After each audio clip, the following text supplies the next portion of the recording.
Hi, hey, hello.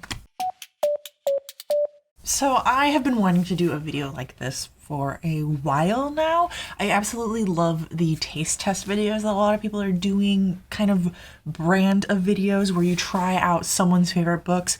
But instead of trying out someone's favorite books, I wanted to try out some favorite tropes, and I wanted to try to read as many books as I could in that trope field. The only issue I had kind of coming up with this idea was, before I read a book, I don't know how well it will embody and encapsulate the trope that it is talking about. I went on to handy dandy Goodreads, and there are lists for everything. So I typed in some of my favorite tropes and some of my least favorite tropes and some really popular tropes, and I found one that would be perfect to start out this series if I decide to continue it. Today I'm going to be reading books with the trope enemies to lovers. And apparently, looking at the list on Goodreads, I've read a decent amount of enemies to lovers. Sorcery of Thorns, which is a great book and I absolutely love it, is categorized as that, although I would not describe it that way. Kingdom of the Wicked is categorized as that, and I think I would call it enemies to lovers. The Shadows Between Us, I read, tolerated. Don't know if I would totally call it enemies to lovers, to be honest. Pride and Prejudice was on the list, and I think that's really funny because, yeah, it is, but I don't think of it as enemies to lovers. So there was a lot for me to choose from. I'm going to be sticking in my normal fantasy genre realm because that's what I'm comfortable with, but I think I've selected a nice variety of books for me to choose from. So there are three we're going to talk about right now that I'm definitely going to be reading, and then I'll mention a few at the end if I have time to get to them. I'll be reading those as well, but only if I have time. So the first one up is called The Bridge Kingdom, and I got this free on Audible actually because I had it for free and I grabbed it. It looked like a fantasy cover on the front cover, and the front cover on Goodreads is not the one that's on Audible, which is really funny. I didn't realize when I bought it that it was going to be a new adult romance, but since I own it, and I think it's only like 11 or 12 hours long, and it fits this video, we're going to be reading it for this video. What is this about? I don't know. The blurb on Goodreads says, "What if you fell in love with the one person you'd sworn to destroy?" Which sounds fun, honestly. I'm not going to read any more about it. I guess I will just kind of tell you about the book as I read it. It has really good reviews though. It has 12,000 ratings and it has a 4.17. The next one that I'm going to be reading is We Hunt the Flame, and that makes me nervous because on the readers also enjoyed, there is Sorcery of Thorns, which I loved, and then there's Spin the Dawn, which I didn't like, and there's Wicked Saints, which I didn't like, and then there's Serpent and Dove, which I only read a chapter of and didn't really enjoy and put it down. We'll see. This one is mostly categorized as fantasy young adult, so that's exciting. We're gonna get some variety in here, even though it's all going to be fantasy. We're gonna see some different things. So this little blurb says, "People lived because she killed. People died because he lived." Are they actually gonna be enemies? We'll find out. And then the third one that I'm definitely going to be getting to, and I'm so excited because I've been wanting to get to this for a while now, is These Violent Delights. This, I know already, is like a 1920s retelling of Romeo and Juliet, but it takes place in Shanghai. It doesn't have a blurb on the cover, so that's what it's going to be. And this one is categorized as fantasy historical fiction / retelling. We're gonna get kind of a nice variety here, even though most of these are kind of YA to new adult. It is a variety within like the fantasy genre, so that's nice. All of these have a decent number of ratings, and all of them are rated decently well. These Violent Delights is a 4.04 with 7,000, almost 8,000 ratings. We Hunt the Flames is a 3.84 with 14,000 ratings. If I have the time, and if my library has them, and if they are available to me, meaning no one else has them on hold, I would like to pick up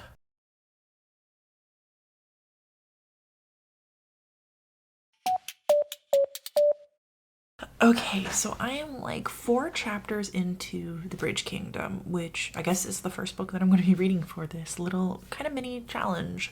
So I picked this one up just because I own it, and when I was looking at the summary on Goodreads, because I was trying to decide between this and We Hunt the Flame, this one just kind of sounded really interesting, and I am weirdly really liking it. So I say weirdly because I just tend not to be a huge fan of fantasy romance, but this one's really good. First off, our main protagonist, Laura, is, or is it Lara? Lara? It's Lara. She is strong and powerful and a great protagonist. Like, the author did a great job with her. So we open up on her, and she has 11 sisters. And so basically what happened is, years ago, the king of this one realm signed a treaty with this other king that this other king's son would marry one of the first king's daughters. And so the first king didn't necessarily like that. So he went and had 12 daughters with 12 different women, all at the same age, which means he was very busy for that like month. And then he raised them from the age of 5 to the age of 20, I think it was, to basically be the perfect killing machines. He set up this test so to figure out who was going to be the one to go off and marry the king. So we open up on the night of his announcement of which daughter is going to be sent off to marry the new king, because the original king died who made the treaty, and now the prince is the king. So he is like, I need a daughter, or I need a wife. I need one of your daughters to be my wife. So the king has made the announcement, and Laura, the girl we are following, has overheard that whoever is not chosen is going to be killed off because he can't have anyone knowing about their secrets. So she poisons everyone except for her father and some of the guards, and the guards end up actually killing themselves because no one is allowed to know. And so she's like, hey, everyone is dead, so I have to be your choice. And we find out in chapter 2 actually that she didn't poison everyone. She gave them a heavy sedative, and they're gonna wake up and be able to go on their merry way. But you think for a while that she poisoned them. So she's planning on going off to marry this Prince King dude, and she also is being taught how to like smuggle messages and everything, and she's pretty convinced that as soon as her mission is finished and she's given her father all the news that he needs, that her dad is just going to kill her off and then come and kill the Bridge Kingdom. So it's called the Bridge Kingdom because it's a bunch of these little islands and they're all connected by bridges. And I think that's going to be an important factor later in the book, because it's talking about how the kingdom's really poor because it can't get a lot of resources to it because bridges and taxes and all of that stuff. So I think that's going to be an issue. One of the things that I'm so excited to read about is the king, her dad, was kind of warning her and telling her that she needs to watch out when she goes to this kingdom because Prince Man is going to torture her. He's apparently very cruel, extremely cruel, like a bad man. And she's like, I know how to withstand torture. I know how to withstand starvation. I know how to withstand loneliness. And the dad was like, no, he might torture you by trying to be kind to you and then turning on you later. Oh boy. I'm gonna be so excited because what I'm betting at this point is that her husband, the future king, is going to be nice to her, and we're not gonna know. We're gonna be like, whoa, he was supposed to be really cruel. Like, what's going on? And we're not gonna know if him being nice to her is him being nice to her or if it's him tricking her. And that's what I'm so excited about. Okay, so it's the next day after I read for a while last night. I read up to chapter 9 and then I fell asleep. And then this morning I've been listening while I've been getting ready for work, and I'm about to leave for work. I'm officially like halfway through chapter 14, which puts me right at 30% through the book.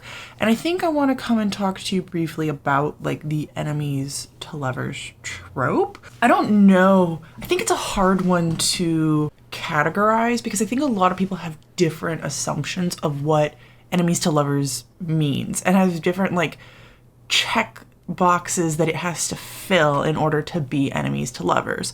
So for me in specific, I think that not only do the two characters have to be opposing each other from different sides for some reason, but I think that the two characters have to dislike each other and not want to impress the other person, or at least say they don't want to impress the other person, and to not like them. And my favorite is when there is some form of hatred between the two of them, and then that slowly turns into, oh, that was a misunderstanding. So I would say that this book that I'm currently reading, we don't have it from both sides. Right after I left you last night, actually the next chapter I read switched POVs. So we are getting POVs from both sides of the couple. Well, I'm assuming they're going to be the couple because they're married in this relationship. And so we're getting to see his perspective and hers, which is good because I'm getting to see why he's making the decisions he's making. And if I wasn't seeing his side, it might be harder for me to gauge how he was feeling about her. But she's definitely hating him. She has taken all of the abuse that she has suffered her whole entire life and put it onto him, saying like, if it wasn't for him and his treaty, I would not be here. I would not have done this. My sisters wouldn't have gone through it.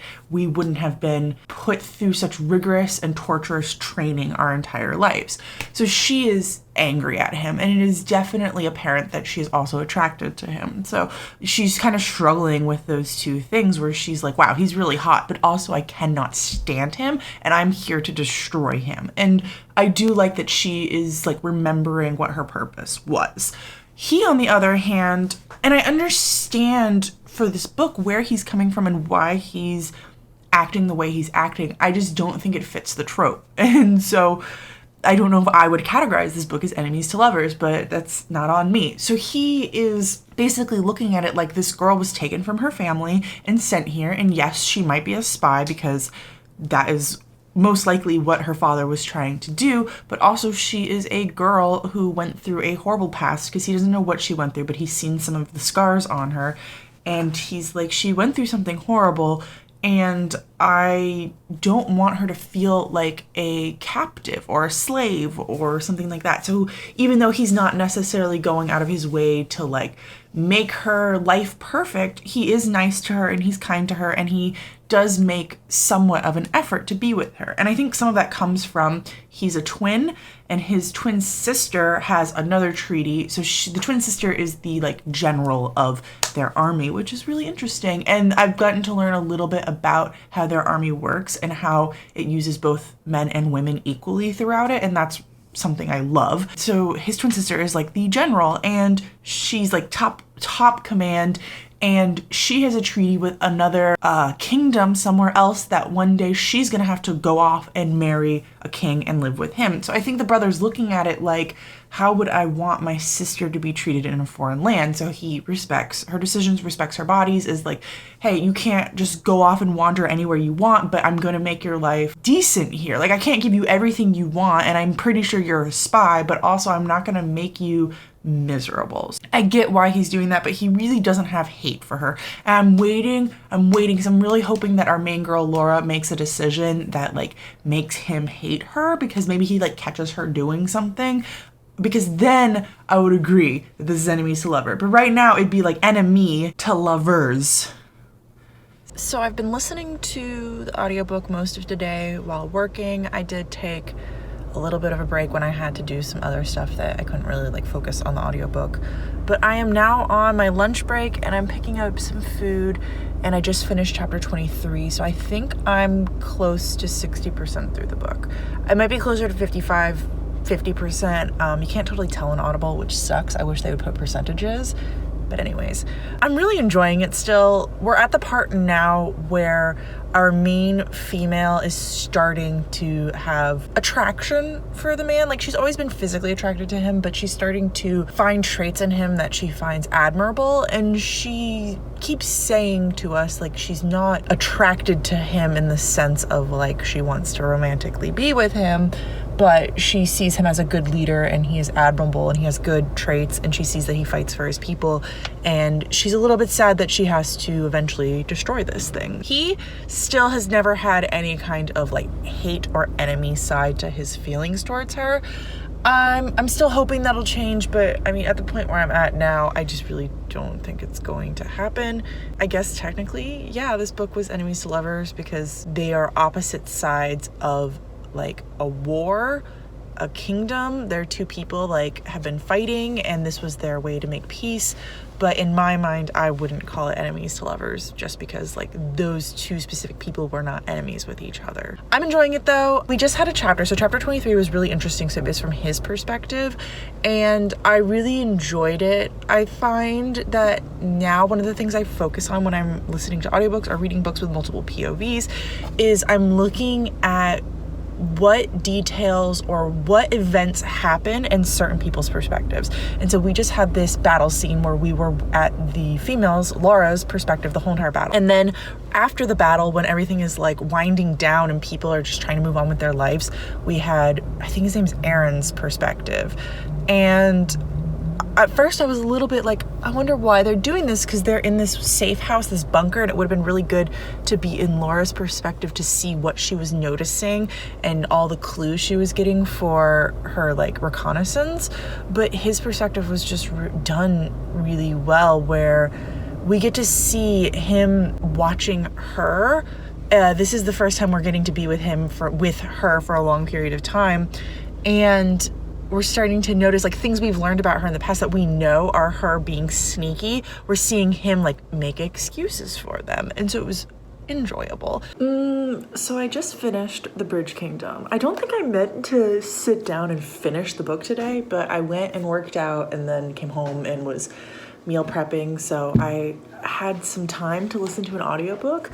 First off, I would like to say that there was a sex scene and it was very descriptive. I don't know, I'm not a good judge of sex scenes. I don't read enough of them to judge them or to like compare them, and I really don't pay enough attention in them to know whether or not they're good, but I didn't think this one was that bad. I've read scenes that were more graphic than this, and I've read scenes that were like more thrilling than this one, but I would like to say I listened to this sex scene while I was running on the treadmill, not because I planned to, just because that's how it worked out, and that was a really weird experience. Probably the second worst sex scene audiobook experience I've had, and the other one is for another time. So I finished the book. I really liked it.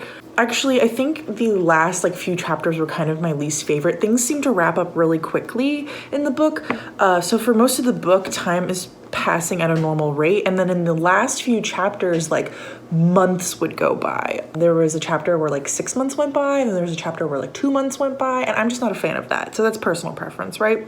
I didn't absolutely love how they resolved the end of this book. It felt like it was kind of going one way, and then it kind of went this way, and then kind of went, it ties back into because the time was going so quickly at the end of the book. I wish she just would have flushed out the ending a little bit more, maybe even add like another 100 pages into the end and just like really delve into what's trying to be built there. But I also understand that like that might have been boring, but I think this could have been a real epic fantasy romance. Not to say that it wasn't good, just I mean epic in the sense of like epic fantasy, not in the sense of like epic good.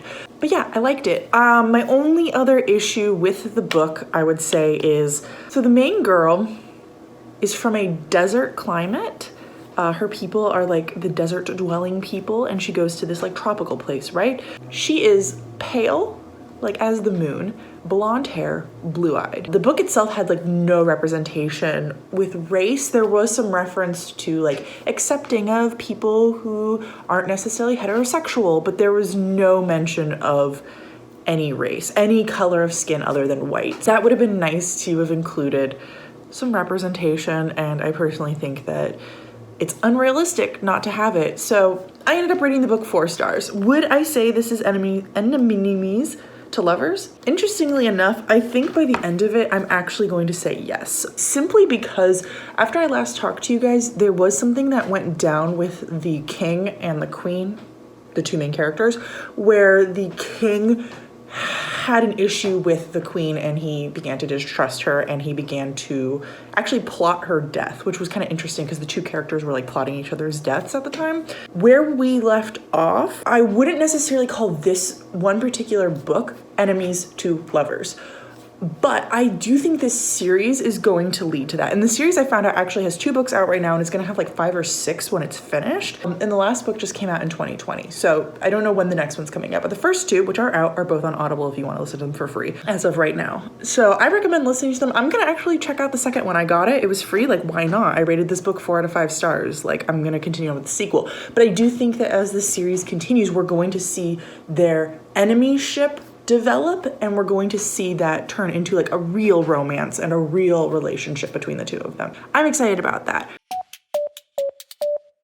Been a few days, but I have officially started We Hunt the Flame. So I went into this book knowing absolutely zero about it, which is kind of interesting. I feel like normally I know nothing about the book, but I know like at least like okay, is it YA fantasy? I knew that, I guess.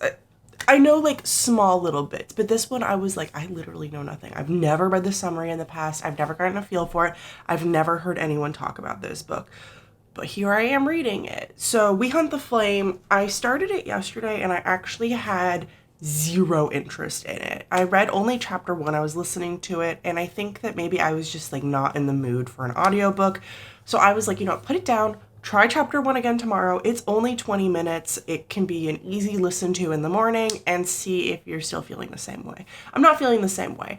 I would say my interest is low in the book, but I'm definitely interested in continuing. So actually, as of right now, I'm like halfway through chapter 2, so that's exciting. The only things I know so far, first off, they are narrated by the same exact 2 people who narrate An Ember in the Ashes. I was listening to chapter 1 and I was like, Laya?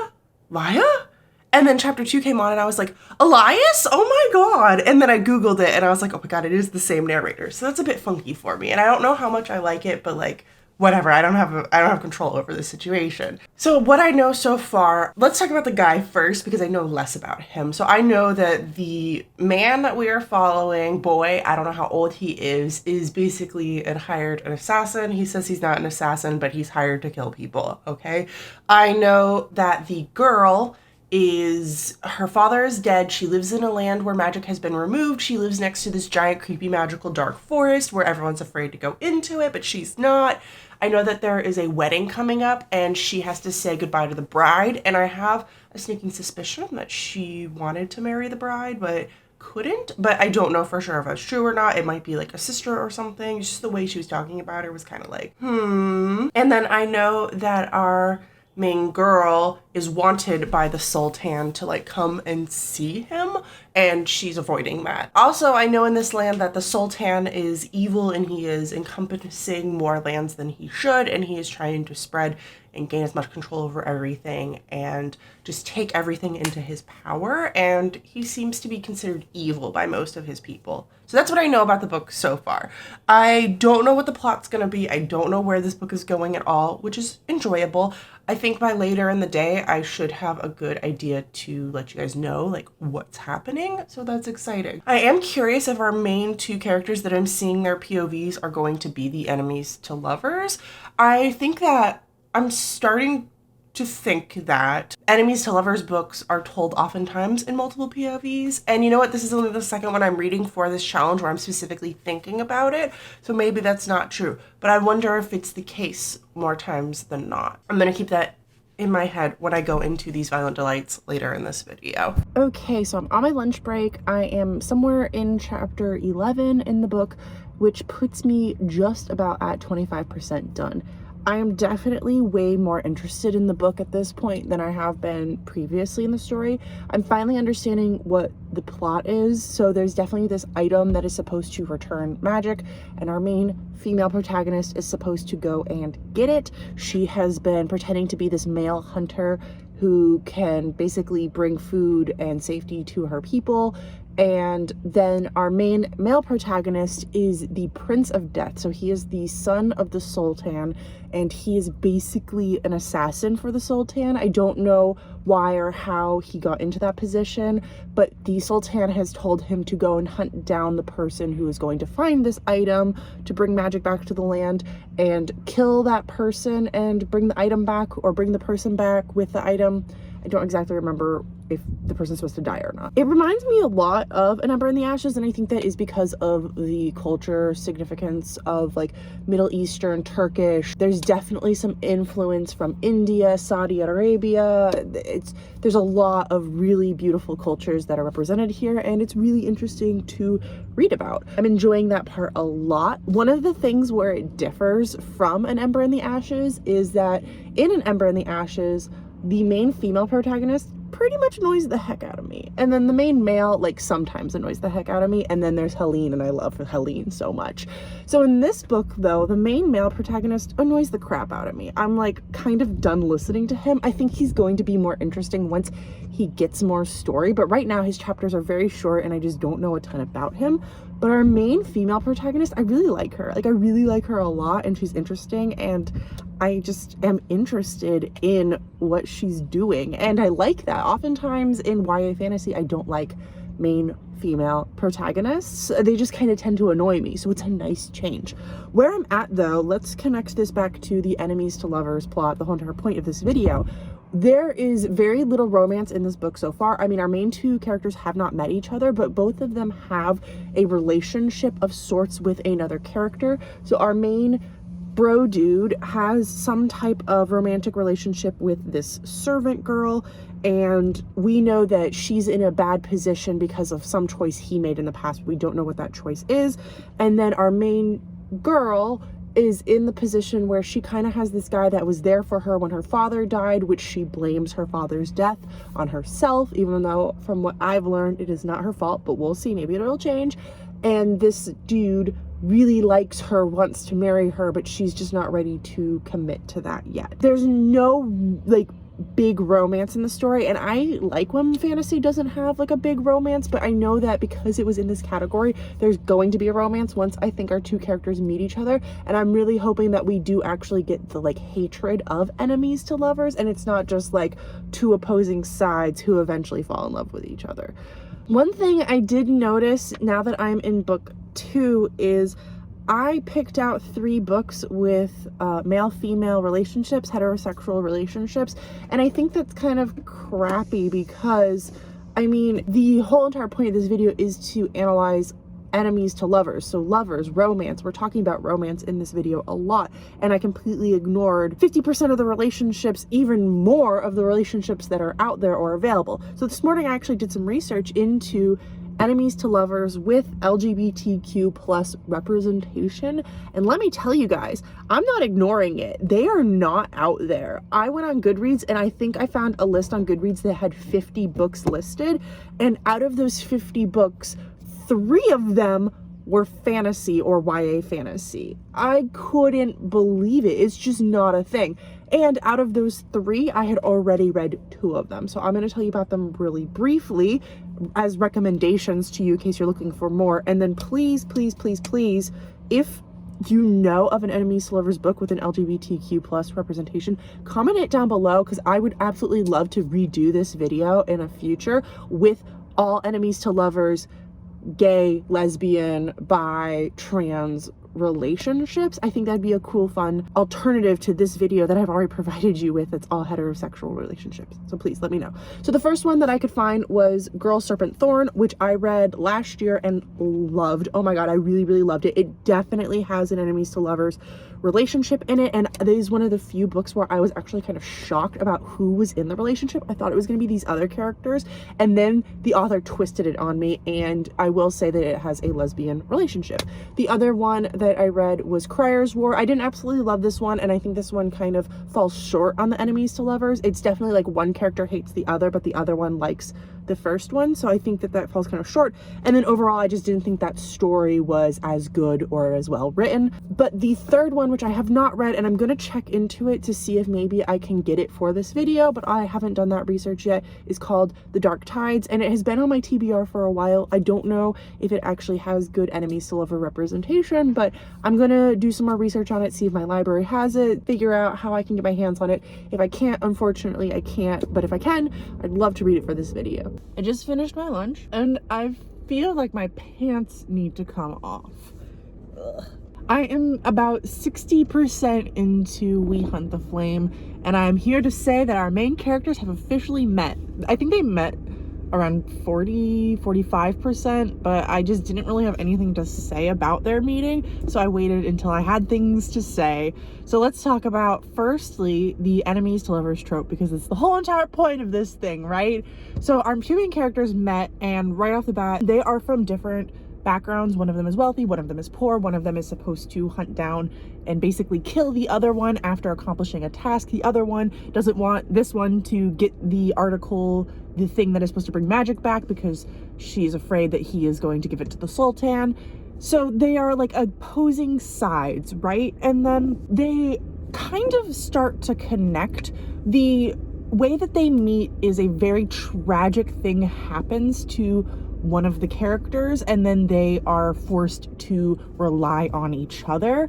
But that doesn't seem to put too much of a hindrance into their relationship forming. And they kind of course, start out, I think she did a very good job of, realistically, they started out as strangers, and then they slowly kind of grew to the point where they could trust each other. But she's done a really good job of making them hate each other. There's something, oh my god, I just burped. There's something that just happened recently that really like made the two of them not friends, but they still have to work together. So you know that means that they're eventually gonna fall for each other. Every once in a while, one of them has a thought where they're just like, oh, I really hate his stupid gorgeous face. And you're like, yeah, that's how enemies to lovers is supposed to be, because they genuinely do hate each other, but also they're not ignoring the fact that the other person is attractive, or surprisingly, a woman. So let's talk about the other thing that I really briefly want to talk to you guys about before I go and finish the book and then wrap up this one with you all. So there's this side character, and I can't remember his name right now because I can't remember anyone's names ever, so we're not surprised, are we? And he's the like dude, the general who is following around the prince in this story. And his character is a really interesting one. I feel like if he had been written by someone else less experienced, or just if he had been just written slightly differently, I would hate him. But he's done in just the appropriate way that I absolutely love him, and I think he's hilarious, and I think he's so much fun. First off, he has huge bisexual energy. He has only ever been with women that we know of in the book, but every single time any character talks to him, he turns it into a sexual joke. Like, if it's a man, a woman, there's no other options in this book, unfortunately, but he is just there to make sexual jokes. But also, like, he is so like chill and relaxed, and I just really enjoy characters who, like, hard things are happening in the book and they're like, let's brush it off, who cares, why are we fighting, let's move on, let's get this goal accomplished. He makes me happy, and I really like that he's there. I'm worried because there have been some hints that he's not all as it seems. Okay, let's talk. I have officially finished We Hunt the Flame. Yeah, I 100% just forgot the name of the book. I finished We Hunt the Flame this morning, and I have taken a little bit of time to think about it as a whole, and then I'm ready now to come and talk to you guys about it as a book. So before I get into any of the details, I want to make sure that I talk about enemies to lovers, because that's what this is about, right? I think I keep saying that in this video. The enemies to lovers in this book was 95% there.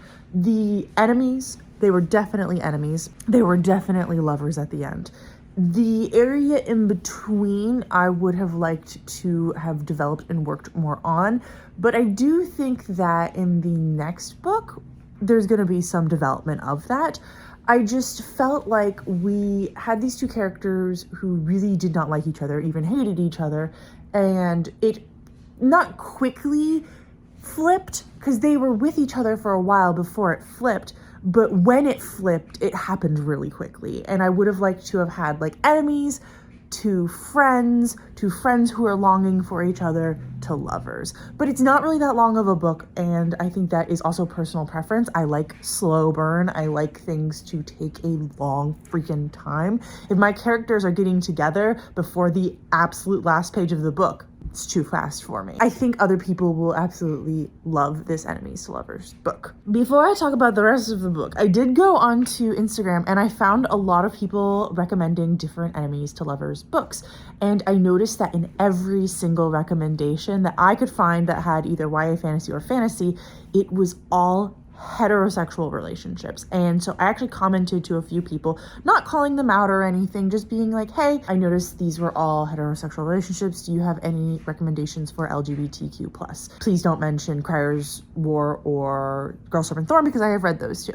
And everyone commented back being like, oh, I'm sorry, I don't know any. So I think that actually has less to do with people not reading diversely and more to do with there are none in the fantasy category. There's like a few in the romance category, but really it's lacking, and I think that is sucky. And I'm going to keep my eyes open for more, because like I said, I'd love to do another video where it's just all LGBT relationships enemies to lovers, but it might have to be a few years because just nothing is published for it. Anyways, let's move on to thoughts about the book. So I ended up rating the book 3 stars. I really loved, so the book is split up into 3 parts, part 1, part 2, part 3. Yeah.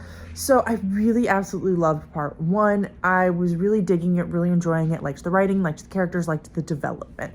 Part 2 lost me. I think that there were characters introduced that I really just did not care about, and I still liked our 2 main people, really our 4 main people, but like these other side characters I didn't care about, but I was still interested in the plot and still interested in the development of the story. In part 3, I just lost interest. I think part of it was because I'm trying to read this book for this video, so I had to kind of accomplish it quickly, and if maybe I had given myself a few more days to read it, I would have felt differently, but I just lost interest and I just wasn't caring by the end of it. But I do see the merit and the value and the good parts of the book, and there were parts that stuck out to me so strongly. I love our main female protagonist. She stands out as so different from so many other female protagonists that I've read in the past, and I really enjoyed that. I liked not so much our main love interest, but his friend general dude who goes with him on the trip. He was really great to read about as well. I think the plot was interesting and unique, and I see how it could build into a book 2 being really, really good. I will read book 2. I don't know if I will read it now or if I will wait until I've forgotten a lot about book 1, reread book 1, and then go into book 2.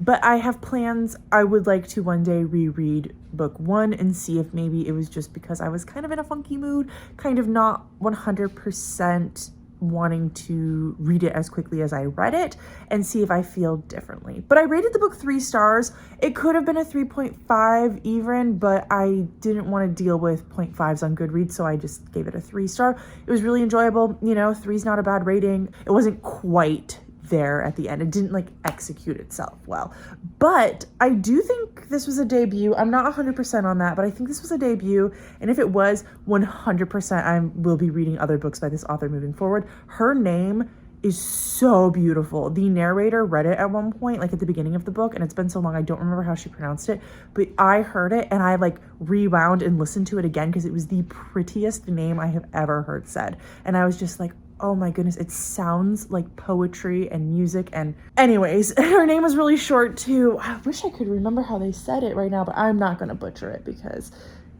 I would not do it justice. Hey, hi, hello. Guess who started these violent delights? That's right. It's this girl. And guess who's not in the mood for these violent delights?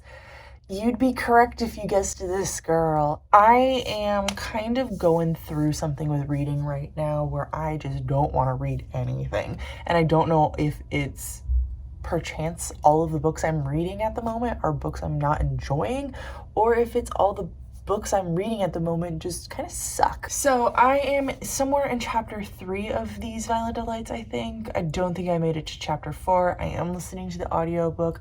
The narrator is a whisper narrator, meaning she kind of talks at a quiet volume. So I don't like that. But once we move past that, there's just, I'm not a huge fan of historical retellings, historical fiction fantasy stories, to be honest, but I did really, really enjoy The Diviners. So I'm hoping that I can get into this one and that it's just me being in a funky mood, because there's nothing wrong with the book. I'm just not wanting to read.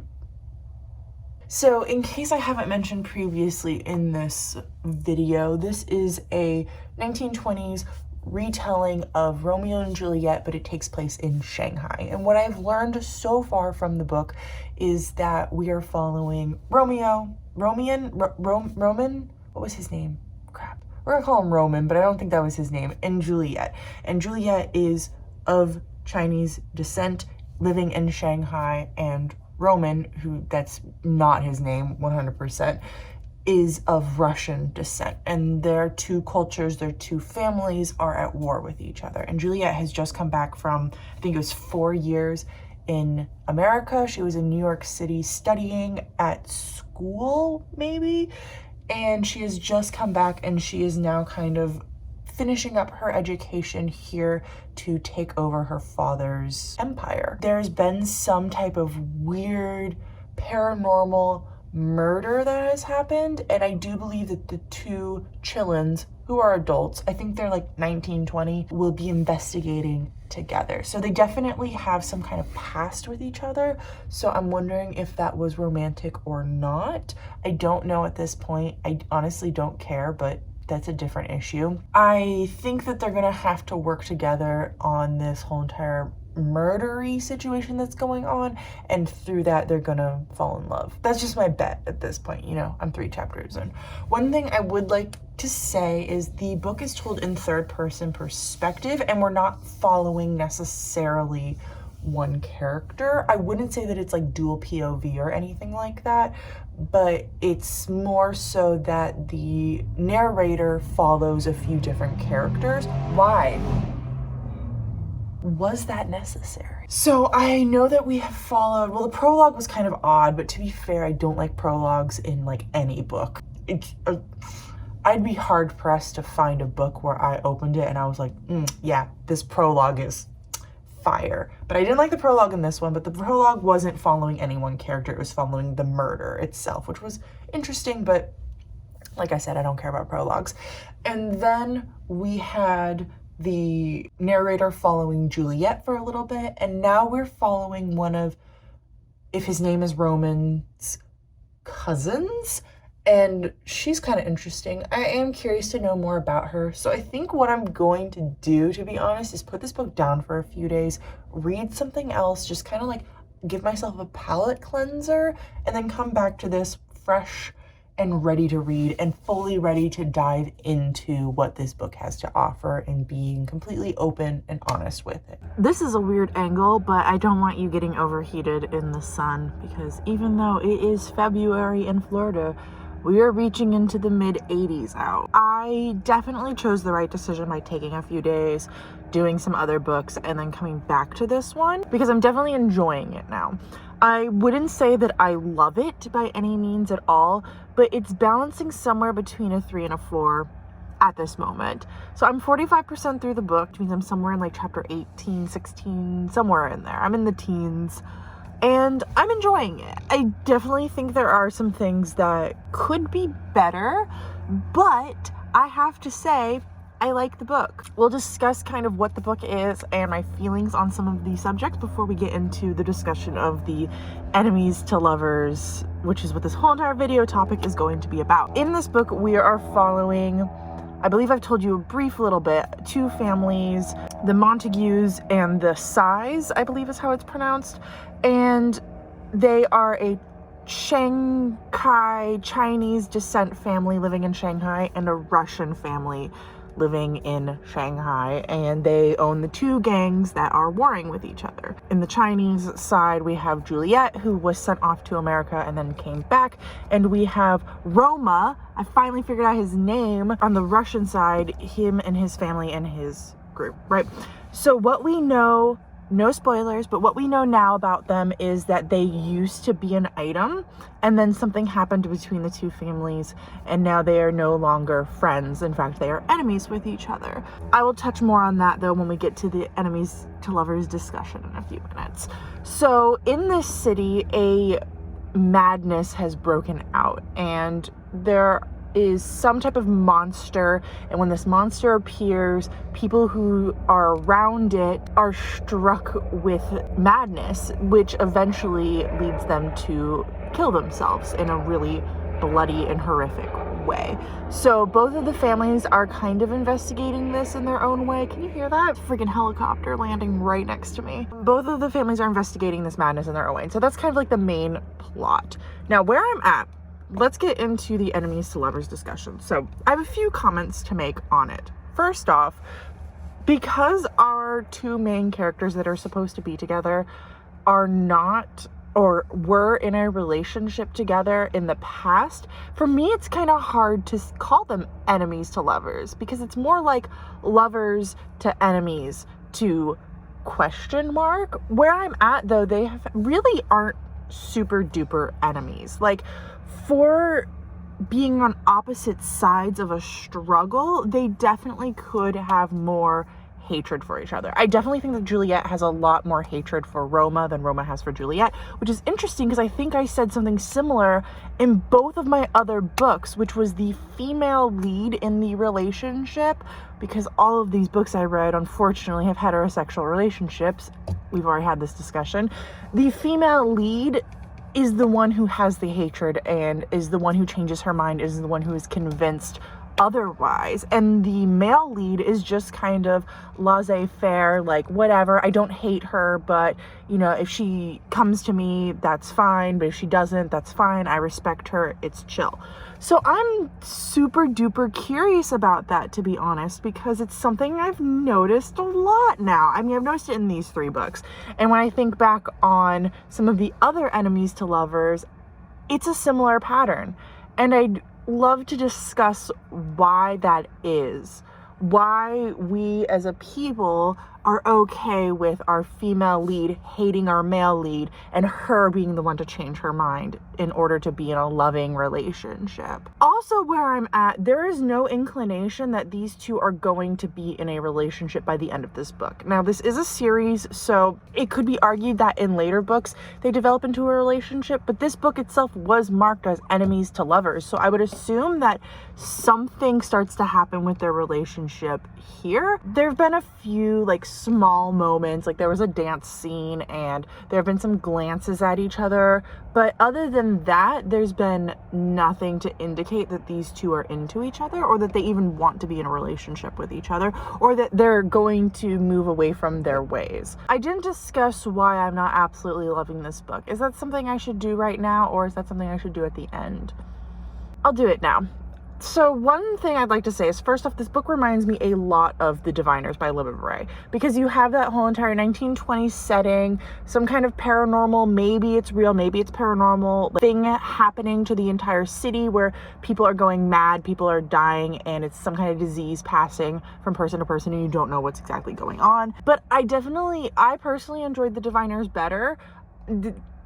They're not an exact comparison. So I hate even saying that, to be honest, but I just felt like saying it, so it came out of my mouth, apparently. One of the biggest issues I have with this book is that it's like every other conversation, no, it's every single conversation, the author decided to tell me every single line what language it was spoken in. And all of our characters speak at least 4 languages, so they all speak they call it Shangguanese, but I'm pretty sure it's just what in modern times we call Mandarin.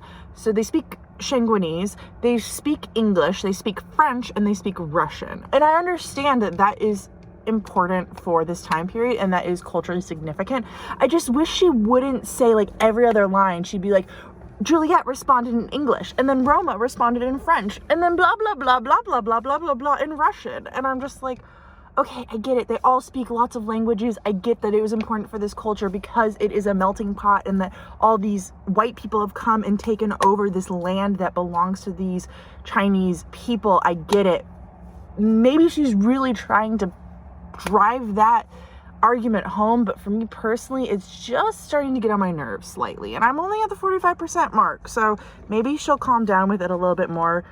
I don't know. I really doubt she's going to. Another issue I have is I'm not necessarily like absolutely in love with any of the characters. I like Juliet a lot, which is interesting because normally I don't like our main female leads. But she is ruthless and bloodthirsty and she goes for it. And I really enjoy when she takes on her darker side. It's good. And I hope that she continues to do that. I also think that part of the issue I'm having with this book is I'm not super invested in the plot. I know that we discussed that this is similar to The Diviners by Libba Bray, and that I really liked The Diviners by Libba Bray. The biggest difference I can see between that and this is, one, this book has to do with gangs, whereas Libba Bray's book did not, and I tend to not care as much about gangs because gangs books are just a modern way of having a war book. I'm not a huge fan of war book, and gangs have wars. and gangs lead up to battles. And so if you had a gang book where they weren't at war, it wouldn't be a gang book because there wouldn't be this gang violence between the two groups or more than two groups, right? So it's just a more modern way of having a war book without necessarily calling it a war book. So that's one thing there that I should say. And then second, I think that the diviners had like a creepiness aspect that this one doesn't have. And I would have liked it to have gotten creepier. I would have liked these violent delights to get darker. And if it had, I think I'd be more into it. Because right now it seems to be a lot of political intrigue and not a ton of plot. But I think I'm finally getting to the point where the plot is going to be more significant to the story. Okay. First off, I need to apologize about anything cruel I said about these violent delights previously. They were truth, and I still agree with what I said, but I'd like to apologize because that book didn't deserve all the hate I was giving it. The first 50% really had me kind of just meh about the book. I thought about DNFing it a few times. I didn't quite feel captivated or pulled into it. I wasn't sure what all the hype was about. But the second 50% was really good, and I really enjoyed it, and I thought it was fantastic. I ended up rating the book 4 out of 5 stars, would consider reading the sequel, which for me I feel like is a star of approval because I almost never read sequels, and I almost definitely never read sequels to YA books. I'm more likely to pick up a sequel if it's an adult book because I find that reasons. We're not going to get into that. That would be making this video even longer than it already is. I really enjoyed it though. I can't really explain to you why I enjoyed the second half because spoilers, and I don't want to say anything in specific, but I just think that it really picked up and it was done really well. There were a few issues I still had with the second half. I'm not gonna lie.